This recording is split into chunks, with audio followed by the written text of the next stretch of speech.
The Suns. Um, Their ass got bounced by the Mavericks. yeah, that was a complete utter evisceration of them, bro. Like I said it before. I'm pretty sure no That's an one. embarrassing It loss. really is, but like I swear, bro. For me personally, I feel like no one but Mavs fans had Mavs in seven, bro.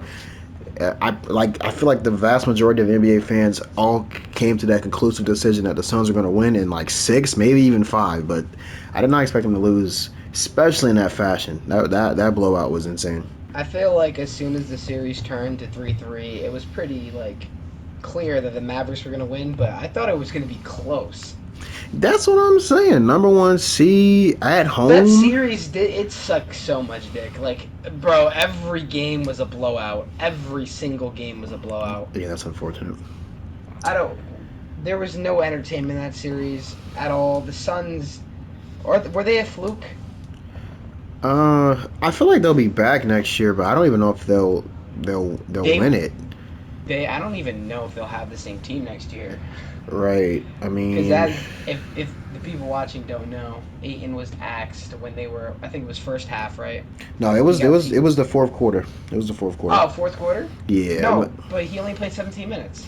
yeah, I know. Like he had played. I think he might have gotten foul trouble. I'm not 100% sure, but no, like they were saying like in the fourth quarter, Monty had asked him if he wanted to come back into the game, and Yep, he and he he was said just no. like he's like nope, and it's just like he when Monty got asked that in the post game interview, he was like it's internal, and that was his response, like straight up cold like that, like. I don't want to like overreach or like over exaggerate No, that, but that's kind of I big. don't think that's over exaggerated at all. I think Aiton not getting offered the contract earlier in the season, like his contract extension, and Hmm. then now the way they went out, I think it's almost 100% that he will not be a Phoenix Sun next season, and that begs the question: what team does he go to? That is a. Obviously, it's got to be a team with cap space. I'm thinking the best possible situation for DeAndre Ayton is to become a Charlotte Hornet next season. Charlotte But Hornet. it's kind of weird. I think people definitely would want to play with Lamelo Ball. I don't know how Ayton feels about that, but with Miles Bridges potentially leaving the Charlotte Hornets, You opening up think a he's lot of leaving? cap space. Yeah, 100%. Because he's gonna ask for so much money. He's not worth that money. No disrespect to him, but Charlotte can move on from him. They can move on. That's tough, bro. You take Miles away from that team, it's really like. And if Aiden were to go there, it'd be what They Lamelo. have a top they have a lottery pick this year too, so Oh yeah. they could draft maybe a backup point guard or a different big man like a Mark Williams just in case they don't get in and they run it back with Miles Bridges. But if I'm the Hornets, I'm not paying Miles Bridges what he wants because Damn. that's a lot of money that he's asking for 20-25 mil. Like I don't Miles feel like Bridges is a baller. He's the second. He's the secondary star on that team. I feel like if they don't pay him, they see man. he might be the secondary star, but I just feel like he doesn't work well because if you want Aiton, right? Like obviously the Hornets in mind they think about this offseason is the backup point guard position, which they might have already with James Booknight, but Mm-hmm. the backup point guard position and a starting and backup center because if you pay Miles all that money, right? You're booked up there. You have a Lamelo Supermax in the future. How are you going to get free agents to come there without? Mm. Obviously, they can make moves like moving Gordon Hayward, which I hope they do. Yeah, that's a They big can make contract too. That man's like, what? yeah, and he's Uh, hurt like every week. I right. don't.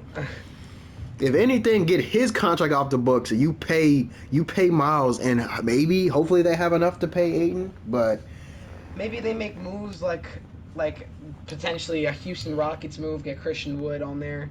But DeAndre Ayton is definitely a viable option for the Charlotte Hornets because they have money, they could pay for him, and I think he would want to play with Lamelo Ball, somebody who's going to give him the ball close to every play. mm-hmm. And isn't that what Aiton wants? Aiton wants to be a like first or second option in a system to score. Because when he was in Phoenix, yeah, he was the third best player, but he never really got the opportunity to really do what he was supposed to.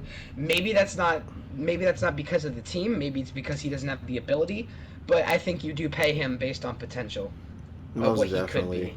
Yeah, most definitely. Number one overall pick, and like he's shown his offensive skill set a bit, with a lot of the obviously it's the close to the basket layups and like surprisingly some of the turnarounds. If he can like develop like a solid mid range and maybe even extend it out to the three, we could really be seeing more of the offense be ran through him. And yeah, playing with somebody like LaMelo, who wouldn't love that guy that's going to feed you the Yeah, ball. LaMelo, Terry Rozier, potentially James Bouknight if he gets minutes this year. He definitely needs some minutes. Hopefully, with them, after firing Borrego, they get a coach that'll help them with that system of actually playing Lamelo ball and Maybe it'll be Mike D'Antoni. Maybe Lamelo becomes the guy under Mike D'Antoni.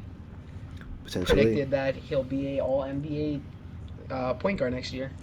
Hopefully he will. Yeah, But hell is yeah. there any other real options besides like a team that's not contending right now?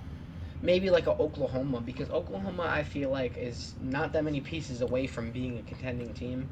Maybe he goes to Oklahoma. Oklahoma gets the second pick in the draft. Obviously, Hmm. maybe they draft somebody like maybe they go down and pick Ben Caro instead of Jabari Smith and pair him with Deandre Ayton, and now you have a offensive juggernaut of a team with Lamelo Ball, Ben Caro, Terry Rozier, um, Miles Bridges, Deandre Ayton.